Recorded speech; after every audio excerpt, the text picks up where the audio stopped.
హైదరాబాద్ శివార్లోని చెర్లపల్లి పారిశ్రామిక ప్రాంతం కేంద్రంగా నడుస్తున్న అతిపెద్ద డ్రగ్స్ రాకెట్ను పోలీసులు ఛేదించారు. ఫాతిమా లింక్స్ ఆధారంగానే డ్రగ్స్ డెన్ గుర్తించామని Maharashtra drugs case IO Pramod తెలిపారు.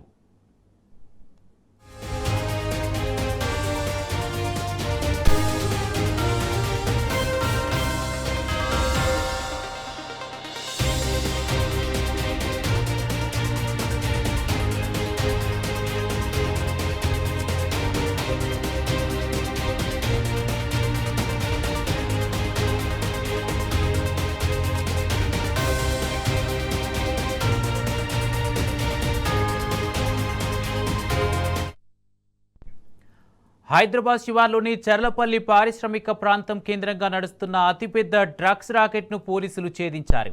ఫాతిమా లింక్స్ ఆధారంగానే డ్రగ్స్ డెన్ గుర్తించామని Maharashtra drugs case IO Pramod తెలిపారు. ఇదే అంశానికి సంబంధించి పూర్తి అప్డేట్స్ మా క్రైమ్ బ్యూరో చీఫ్ భాస్కర్ అందజేస్తారు. భాస్కర్, కేసులో పోలీసులు దర్యాప్తు ముమ్మరం చేశారు. నిన్న చెర్లపల్లిలో భారీగా దొరికినటువంటి డ్రగ్స్ ను పట్టుకున్నటువంటి నేపథ్యంలో 11.58 కోట్ల విలువైన డ్రగ్స్ స్వాధీనం చేసుకున్నట్టు చెప్పడం జరిగింది. నెలల పాటు మహారాష్ట్ర పోలీసులు సీక్రెట్ ఆపరేషన్ ను కొనసాగించారు. సంస్థ యజమాని శ్రీనివాస్ సహా 12 మందిని అరెస్ట్ చేశారు. ప్రస్తుతానికి నిందితులకు పలువురు నైజీరియన్లతో కూడా సంబంధాలు ఉన్నట్టుగా గుర్తించారు. ల్యాబ్ లో పనిచేసే వారిని ప్రస్తుతానికి సీక్రెట్ ప్లేస్ లో విచారిస్తున్నారు పోలీసులు. ఫార్మా ఉత్పత్తుల ముసుగులో డ్రగ్స్ తయారీ, మెఫెడ్రోన్ డ్రగ్ తయారు చేస్తున్నట్టుగా కూడా గుర్తించారు. 4 ఏళ్ల క్రితం వాగ్దేవి ల్యాబొరేటరీ పేరుతో లీజ్ తీసుకున్నటువంటి నేపథ్యంలో గతంలో ఫార్మా కంపెనీలో పనిచేసినటువంటి శ్రీనివాస్ అనేటువంటి వ్యక్తి విదేశీ పెడ్లర్లతో లింకులు పెట్టుకుని ఈ వాగ్దేవి ల్యాబ్ లో డ్రగ్స్ తయారు చేస్తున్నట్టుగా గుర్తించారు. మహారాష్ట్ర పోలీసుల తనిఖీలో కళ్ళు బయలు కమ్మినటువంటి అంశాలు బయటకు వచ్చాయి. కాసేపట్లో సీజ్ చేసినటువంటి డ్రగ్స్ మెటీరియల్ ని కూడా అధికారులు తరలించే అవకాశం కనిపిస్తోంది. 5.968 కిలోల మెఫోడ్రాన్ డ్రగ్స్ ఇచ్చేసినట్టుగా గుర్తించారు.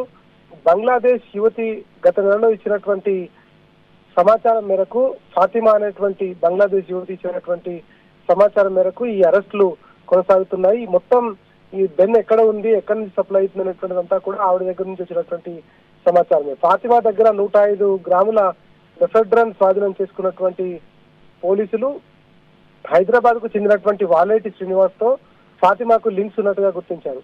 శ్రీనివాస్ నుంచి డ్రగ్స్ కొనుగోలు చేసినట్టుగా కూడా గుర్తించారు. ముంబై పోలీసులకు ఫాతిమా ఇచ్చినటువంటి స్టేట్మెంట్ లో ఇవన్నీ కూడా ఫాతిమా ఇచ్చినటువంటి సమాచారంతోనే ఈ సర్చెస్ కొనసాగుతున్నట్టుగా చెప్తా ఉన్నారు. వాగ్దేవి ల్యాబొరేటరీస్ పై ముంబై పోలీసుల దాడుల్లో కోట్ల విలువైనటువంటి ముడి సరుకులు కూడా సీజ్ చేశారు. ఫాతిమా లింక్స్ ఆధారంగానే డ్రగ్స్ డెన్ గుర్తించినట్టుగా Maharashtra drugs case IO officer గా ఉన్నటువంటి ప్రమోద్ కుమార్ చెప్పారు.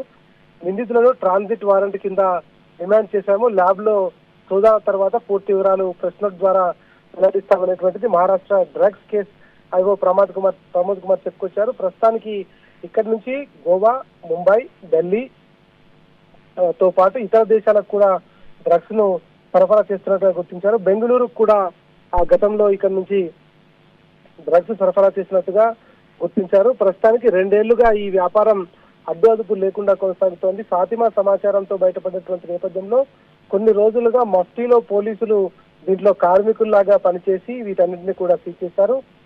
కనీసం మనకు సంబంధించినటువంటి ఈ కంపెనీ చెర్లపల్లిలో ఉన్నటువంటి సందర్భంలో కనీసం మన పోలీసులకు దీనిపైన ఎలాంటి సమాచారం లేకపోగా వాళ్ళను కనీసం దీనికి సంబంధించినటువంటి ఇన్ఫర్మేషన్ ఎట్లాంటి పరిస్థితుల్లో వాళ్ళ దగ్గర తీసుకోకుండా నేరుగా ముంబై క్రైమ్ బ్రాంచ్ పోలీసులు, అదేవిధంగా ముంబై నార్కోటిక్ డ్రగ్ పోలీసులు కలిసి చేసినటువంటి జాయింట్ ఆపరేషన్ లో పెద్ద ఎత్తున డ్రగ్స్ సీజ్ చేయడమే కాకుండా వేల కోట్ల రూపాయల ముడి సరుకును కూడా సీజ్ చేశారు. ప్రస్తుతానికి ఆ సరుకులంతా కూడా సీజ్ చేస్తున్నారు. దాన్ని మరి కాసేపట్లో ముంబైకి తరలించేందుకు అధికారులు ఏర్పాటు చేస్తున్నారు. ఇంకా దీని తెరవెనుక ఎవరెవరు ఉన్నారనేటువంటి దానికోసం వాళ్ళను మళ్ళీ కస్టడీకి తీసుకొని విచారించే అవకాశం కనిపిస్తోంది. Kumar, right, thank you Bhaskar.